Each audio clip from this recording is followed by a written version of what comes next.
O canal Lembra-te apresenta o verdadeiro Evangelho, um estudo aos santos e fiéis em Cristo que estão espalhados por todo o mundo.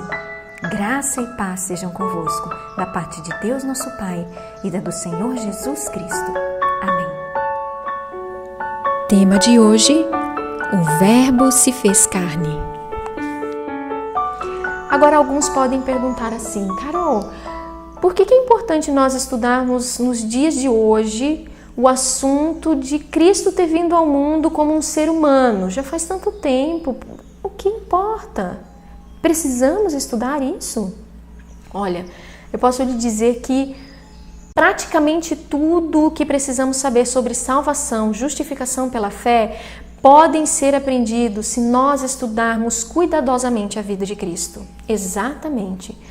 Se nós estudarmos a vida de Cristo, nós vamos entender todo o processo de salvação, justificação, santificação. Então isso é muito importante e toca a nossa vida hoje.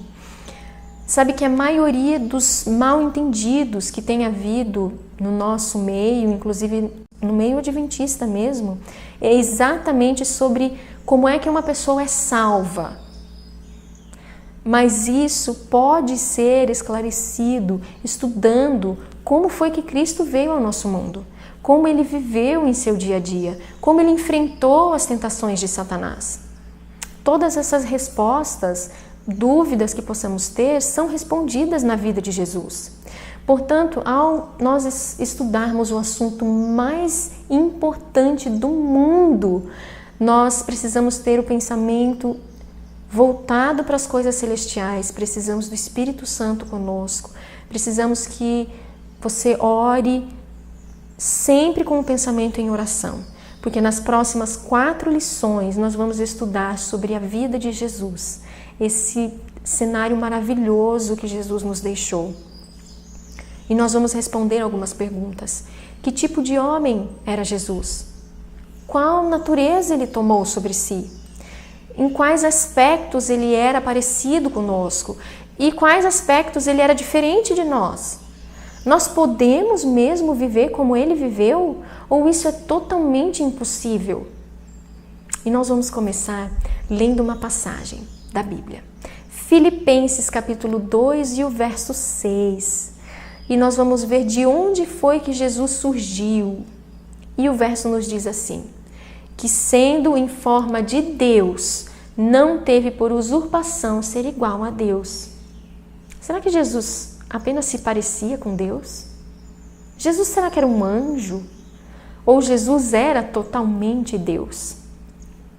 A primeira coisa que nós devemos entender sobre Jesus é que ele não começou a vida como um bebezinho em Belém.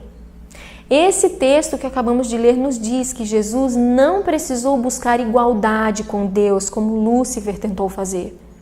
Porque para Lúcifer foi considerado roubo, mas para Jesus era dele por direito. João, capítulo 1 e o verso 1, nos diz: o Verbo era Deus. Se Jesus não tivesse sido plenamente Deus, o seu sacrifício no Calvário não teria mais valor do que a morte de um mártir. Você já parou para pensar nisso? Ele não poderia ter salvo ninguém da condenação e da morte. Mas nós precisamos ver também o que foi que Jesus se tornou. Nós já sabemos que Jesus era plenamente Deus. Mas o que foi que ele se tornou quando ele veio a essa terra? Filipenses capítulo 2 e o verso 7. Mas fez a si mesmo de nenhuma reputação, tomando a forma de servo, fazendo-se semelhante aos homens. Será que esse verso nos diz que Jesus parecia com um ser humano? Que Jesus, quem sabe, tornou-se um anjo? Ou esse verso nos diz que Jesus era um ser humano bem real? A segunda coisa que nós devemos entender sobre Jesus é que ele se tornou um verdadeiro ser humano. Ele não apenas veio ao nosso mundo, mas ele se tornou um homem. Ele podia experimentar a vida exatamente como eu e você experimentamos. Você sabe que a palavra grega original para essa frase, fez-se de nenhuma reputação, desse verso que acabamos de ler, significa esvaziou-se. Para se tornar homem, Jesus teve que se esvaziar de algumas qualidades divinas que ele havia exercido livremente em sua pré-existência. Ele já existia em sua existência anterior como Deus. Mas o que foi que ele deixou para trás? João 5, o verso 30 nos diz: eu de mim mesmo nada posso fazer. A coisa mais surpreendente que eu pude aprender sobre a encarnação de Jesus foi que ele deixou de lado sua onipotência quando ele se tornou homem. Ele realmente teria que viver como um homem, agir como um homem. Ele não poderia agir como um Deus todo-poderoso, não. Ele deveria viver e agir da única forma que é possível aos seres humanos, eu e você, agirmos. Nós somos seres humanos normais e nós vivemos de certa forma, e ele só poderia viver da mesma forma. Tudo quanto ele fez aqui nessa terra, ele fez da mesma maneira que todos nós fazemos. Uma vez que nós não temos poderes especiais, você tem algum poder especial sobre a natureza, sobre a própria vida? Ele renunciou os seus poderes para experimentar a vida como nós. Ah, Carol, tem alguma coisa errada, porque então como é que Jesus fez os seus milagres? É interessante nós pensarmos nisso. João capítulo 14, versos 10 até o 12, nos dizem: o Pai que está em mim é quem faz as obras. Depois, um pouco mais à frente: aquele que crê em mim também fará as obras que eu faço, e as fará maiores do que estas.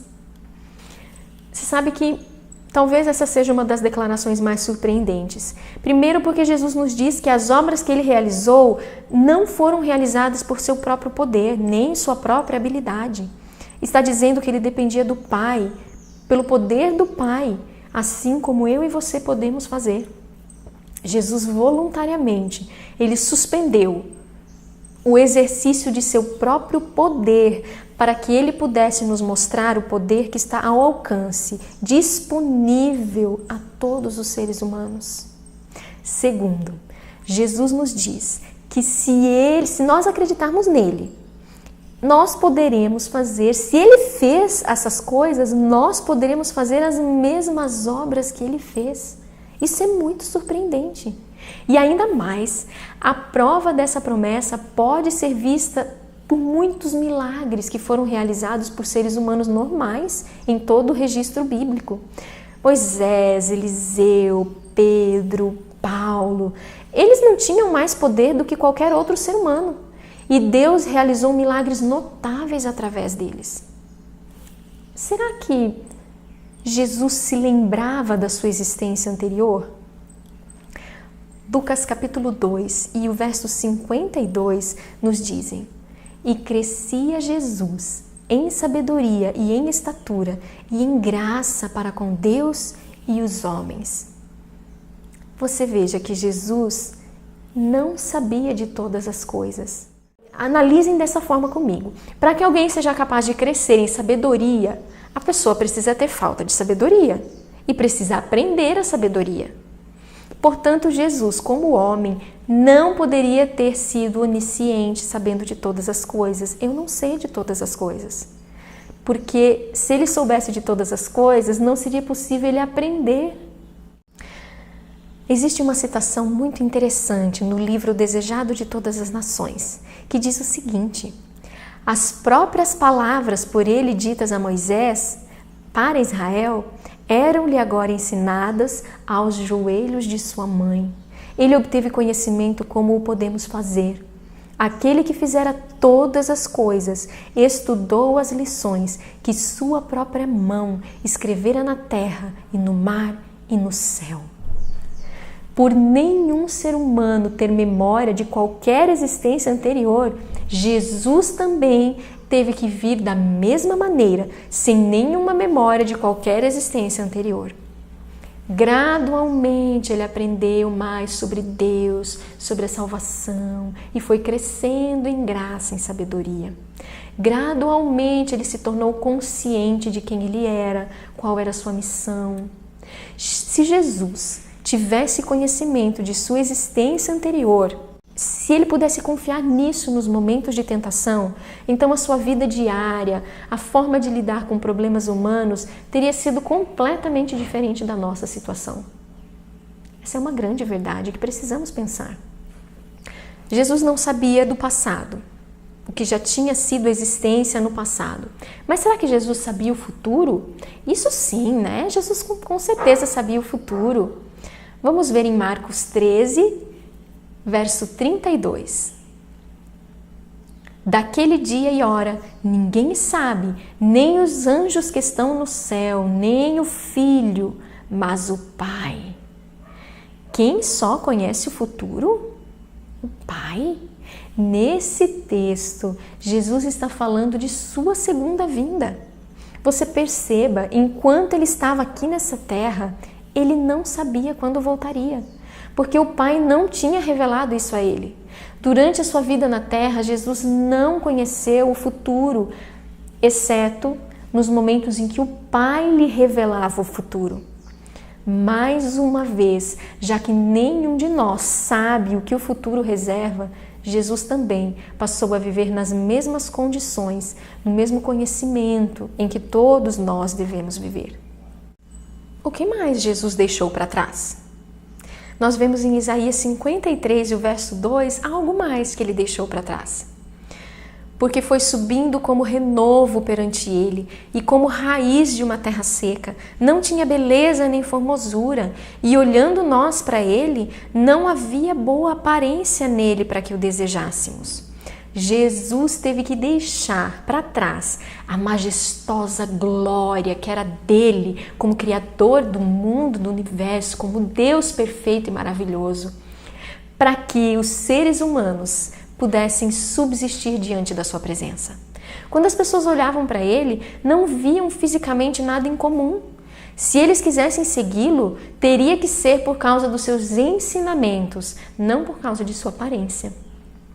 Em resumo, Jesus deixou de lado vários aspectos da sua divindade. Ele escolheu não usar esses aspectos da sua divindade que os fazem distinto como sendo Deus. Ele viveria como homem, entre homens. Foi o homem Jesus que tomou decisões, conheceu os problemas da vida. Esse é o tremendo risco da encarnação. Embora seja correto dizer que Jesus não deixou de ser Deus, não deixou. Mesmo quando ele se tornou homem e deixou todas essas coisas para trás, esvaziou-se de si mesmo, ele continuou sendo Deus. Jesus deixou de lado os atributos pelos quais ele exercia as funções de Deus, mas para que ele pudesse viver como um homem. É nesse ponto que a maravilha da encarnação confunde a nossa compreensão. Na verdade, humilha mesmo o nosso orgulho. Enquanto estamos sempre buscando ser mais do que somos, Jesus deixou de lado a maior parte daquilo que ele é para assumir a nossa forma. Jesus realmente se esvaziou para que pudesse ser igual eu, você. Ele experimentou a nossa fraqueza, as nossas inabilidades naturais. O grande Criador tornou-se um ser humano limitado agora. Ele tinha que depender completamente de seu Pai para tudo o que fosse fazer. Que presente tremendo Deus nos deu em Jesus. Você consegue perceber agora aquele verso que diz: deu o Filho unigênito. Que tremendo presente! Será que podemos responder a esse presente dando a Ele as nossas fraquezas, nossas inabilidades, nossas incapacidades? Ele está tão disposto de nos dar poder, conhecimento, quanto a seu Pai estava disposto a dar esses presentes ao seu Filho. Você veja que o grande presente de Jesus para mim e para você deve inspirar o nosso coração a nos entregarmos a Ele, a nos darmos a Ele também. É esse o seu desejo? Que Deus o abençoe, que você escolha entregar-se também a Ele, dar tudo o que tem e tudo o que é para o serviço de Deus. Deus abençoe a todos. Até a próxima.